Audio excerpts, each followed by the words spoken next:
Hi, welcome to the Goldman Orchard here at Seed Savers Exchange in Decorah, Iowa. My name is Jenn Ripp. I'm the Assistant Orchard Manager, and I'm here today to talk to you about how to winterize your orchard, whether that's many trees like we have here, about 2,000, or whether it's 1 or 2 apple trees you have in your yard. The same is going to apply to both. We need to protect the tree against the elements this winter, and we also need to protect it against the pests this winter, because once all of this delicious ground cover is gone and dead, they will start wanting to eat your tree, and its bark will look really tasty. So the worst case scenario for that is that something like a meadow vole will eat all the way around your tree. That's called girdling, and that will inhibit your tree in using its cambium layer to pull up water and nutrients from the soil in the spring, and it will kill it.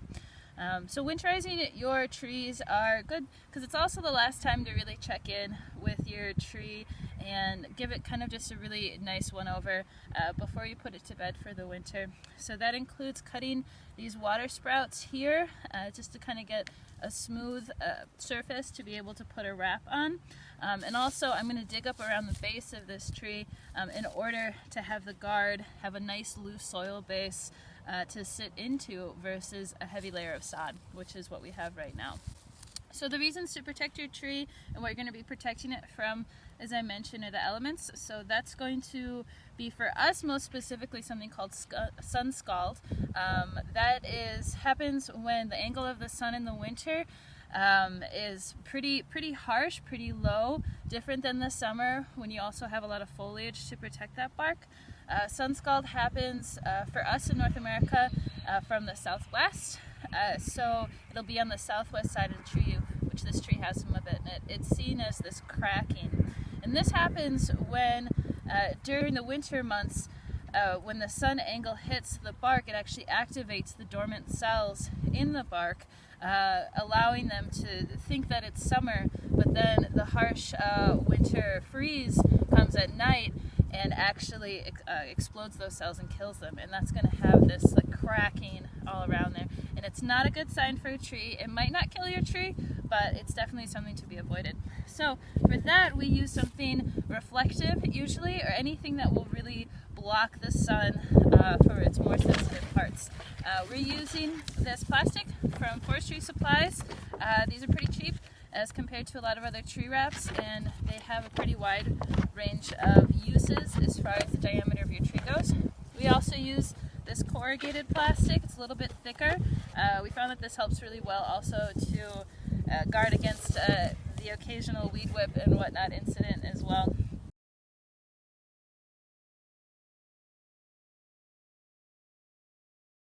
Here we have our tree wrapped, and like I was saying, this is the last time that you can really look to see how your tree is doing and see what it's going to need for the winter.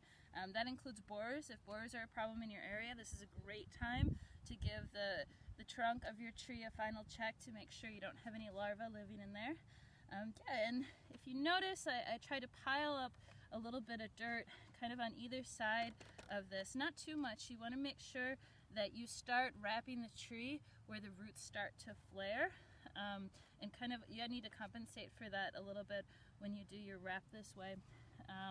This seems like it's coming a little undone. What we're trying to do is make a physical barrier for pests to not get through this winter by loosening up the dirt around the base and really shoving that wrap, whatever you use, whether it's a spiral wrap, whether it's the corrugated, or there's many kinds of wraps out there. You really just want that physical barrier to make sure that a little meadow vole can't come by, be hungry, and just lift this up really simply and get at your tree. So we're going to just try to bury that a little bit more and then wait for the ground to freeze and wish our tree the best of luck for the winter. So here we are in the Goldman Orchard at Seed Savers Exchange in our nursery patch, where all of the trees that we bud grafted in August are all tucked in for the winter with their spiral tree wraps.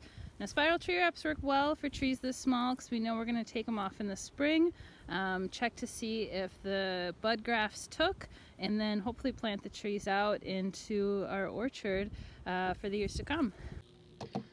Based on research out of Penn State, we have been trying out Tyvek as a tree wrap this year as a barrier similar to the plastic, but a lot more flexible in the size that it allows. So as you can see, this tree has withstood damage continuously over the winters, and we are trying to give it a nice wrap so that it can start to heal for the years to come.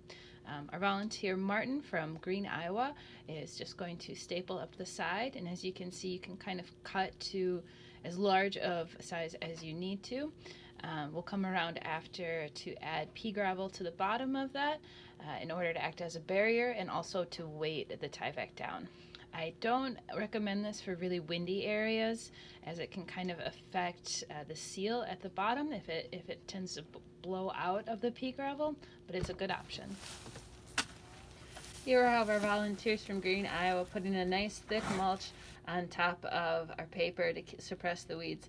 Make sure when you're putting on mulch that it's thick and not crowded around the trunk of the tree where it'll hold moisture. We don't want that. So as you can see, they're putting it on top of those 8 sheets of paper, and it'll be a great weed suppressant for the spring.